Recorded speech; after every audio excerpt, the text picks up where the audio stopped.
श्रीराम समर्थ 12 मेचे प्रवचन. कोणत्याही परिस्थितीत वृत्ती स्थिर ठेवावी. अमानित्व हा देहाचा धर्म आहे. दुसऱ्याचा मोठेपणा राखून आपला मोठेपणा वाढवावा. दंभ हा मनाचा धर्म आहे. तो दुसऱ्याला फसवण्याकरिता नसावा. स्वतःचे कल्याण करून घेण्यापुरताच दंभ असल्यास हरकत नाही. अहिंसा हा देहाचा आणि मनाचा धर्म आहे. अहिंसा ही हितवर अवलंबून असते. वाचेने कोणाचे मन दुखवू नये आणि देहाने परपीडा करू नये. दुसऱ्याचे दोष सांगणे हे हीनपणाचे लक्षण आहे. लौकिकातला मोठेपणा एका जन्माचा घात करतो, पण दंभ आणि हिंसा अनेक जन्मांचा घात करतात. द्वेषामुळे हिंसा घडते, म्हणून आपण कोणाचाही द्वेष करू नये. कामक्रोधादी सर्वच विकार भगवंताच्या आड येतात, पण वैर आणि द्वेष यांसारखा परमार्थाचा नाश करणारा शत्रू नाही. स्वार्थामुळे द्वेष घडतो. स्वार्थ जायला नामासारखे दुसरे साधन नाही. आपली वाचा दुसऱ्याला शिकविण्यासाठी आणि मोठेपणा बाळगण्यासाठी नाही. वाचणे म्हणजे जिभेने बोलता येते आणि खाता येते. नेहमी सत्य आणि गोड बोलावे आणि खाण्याच्या बाबतीत जीभ आपल्या ताब्यात ठेवावी.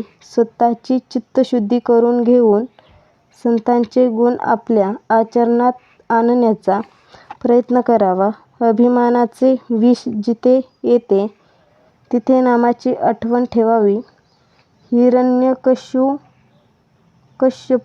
ठिकाणी देखील भगवंत नव्हता असे नाही, पण कुंपण फार वाढल्याने शेत दिसेनासे व्हावे, तसे हिरण्यकश्यपूचे झाले.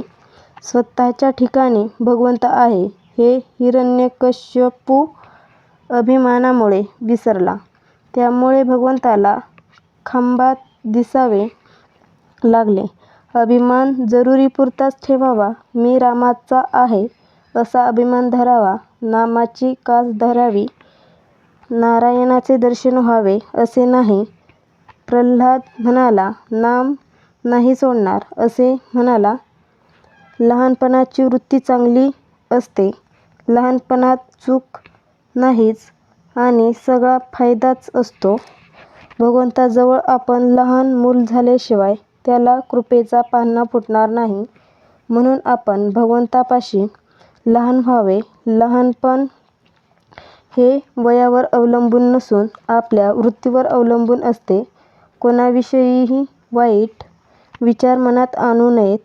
त्यापासून आपलेच मन गढूळ होते. माझा प्रपंच जसा व्हायचा असेल तसा हो, पण तुझा विसर मला पडू देऊ नकोस, असे परमेश्वराला अनन्यतेने म्हणावे. मला खात्री आहे, तो तुमच्या सहाय्याला आल्यावाचून राहणार नाही. आजचा बोध. वृत्ती स्थिर करण्यासाठी तिला स्थिर वस्तूवर चिकटवून ठेवली पाहिजे.